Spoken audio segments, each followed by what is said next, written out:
और आप ताज्जुब का इजहार न करें कि अल्लाह रब्बुल इज़्ज़त ने इनको गधे के साथ तशबीह दी है। कुरान पाक में अल्लाह रब्बुल इज़्ज़त ने एक बुरे आलिम का तज़किरा किया है और उसकी मिसाल कुत्ते के साथ भी दी है, और वो आलिम भी जो था बनी इसराइल का आलिम था। अल्लाहु अकबर। फमसलुहु कमसलिल कल्ब इन तहमिल अलैहि यलखस औ ततरुकुहु यलखस ज़ालिका मसलुल कौमिल लज़ीना कज़्ज़बू बिआयातिना फ़क़ुसुसिल क़सस लअल्लहुम यतफ़क्करून।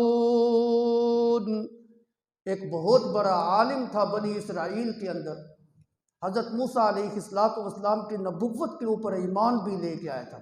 बालम बिन बाऊरा उसका नाम था। कहते हैं बड़ा आलिम था तौरात का।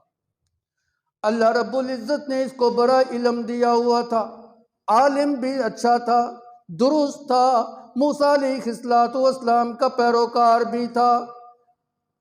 अल्लाह रब्बुल इज़्ज़त ने इसको इसमें आज़म का इल्म दिया हुआ था।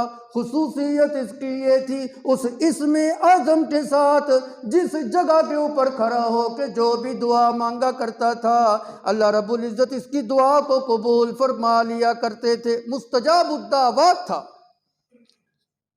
अल्लाह रब्बुल इज़्ज़त ने मूसा अलैहिस्सलाम को हुक्म दिया, कौम जब्बारीन के खिलाफ जिहाद के लिए निकले।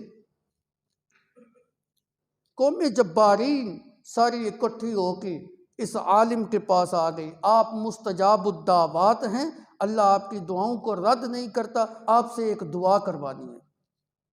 कौन सी दुआ करवानी है जी? दुआ ये करवानी है कि दुआ करो, बद दुआ करो कि अल्लाह इस मूसा को अलियाज़ु बिल्लाह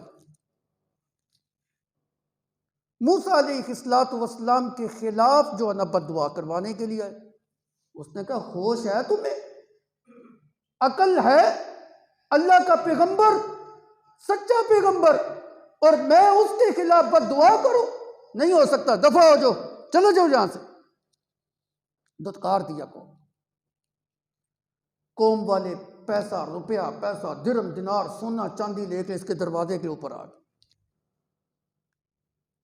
अब जब पैसे को देखा, शैतान ने जनाब ऐसी फिरकी इसकी घुमाई ना, अंदर से बीबी भी बोली,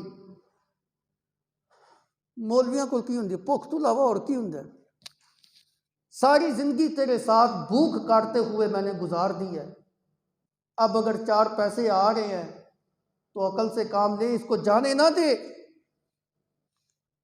जब कसीर तादाद के अंदर उसने माल देखा, जहन जो है ना वो घूमा, हाथ भी उठे नहीं मूसा अलैहिस्सलाम के लिए बद्दुआ करने के लिए। अल्लाह रब्बुल इज़्ज़त ने सारी बुजुर्गी ख़त्म कर दी। अल्लाह रब्बुल इज़्ज़त ने सारा इल्म जो है ना ले लिया।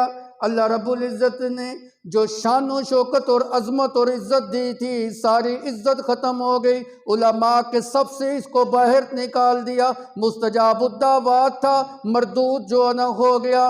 हज़रत मूसा अलैहिस्सलाम के लिए जिस वक़्त बद्दुआ करने लगा, माल की हवस के अंदर आके अल्लाह रब्बुल इज़्ज़त ने दुनिया की सज़ा ये दी, ज़ुबान बाहर लटक आई, सीने तक जो है ना वो लटक आई। बद्दुआ का ये नतीजा निकला।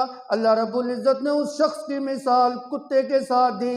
फमसलुहु कमसलिल कल्ब इन तहमिल अलैहि यलखस औ ततरुकुहु यलखस। इसकी मिसाल कुत्ते जैसी मिसाल है।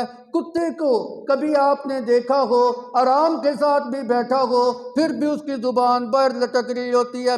भाग के आया हुआ हो, फिर भी उसकी जुबान बाहर लटक रही होती है। गर्मी हो, फिर भी उसकी जुबान लटकी हुई होती है। सर्दी हो, फिर भी उसकी जुबान बाहर लटकी हुई होती है। मालिक ने उसके ऊपर सख्ती का मुजाहरा किया हो, पीटा हो, उसके ऊपर बोझ लादा हो, फिर भी उसकी जुबान बाहर लटकी हुई होती है। बड़े आराम और सुकून के साथ बैठ के मालिक उसको खाना खिला रहा हो, फिर भी उसकी जुबान बाहर लटकी हुई होती है। हर हाल के अंदर उसकी जुबान बाहर लटकी हुई होती है और जुबान से राल जो है ना वो टपक रही होती है। अल्लाह कहते हैं ये आलिम जो दुनिया की दौलत के पीछे, दुनिया के खजाने लेने के लिए मेरा पैगंबर मूसा के खिलाफ इसने बद्दुआ की। इसकी मिसाल भी उस कुत्ते जैसी है, जिस तरह कुत्ते की जुबान बाहर निकली हुई होती है, इसकी जुबान भी बाहर निकली हुई है। अल्लाह अकबर, अल्लाह ने कुत्ते के साथ मिसाल दी। छोड़े इस वाक़े को, तफसील है।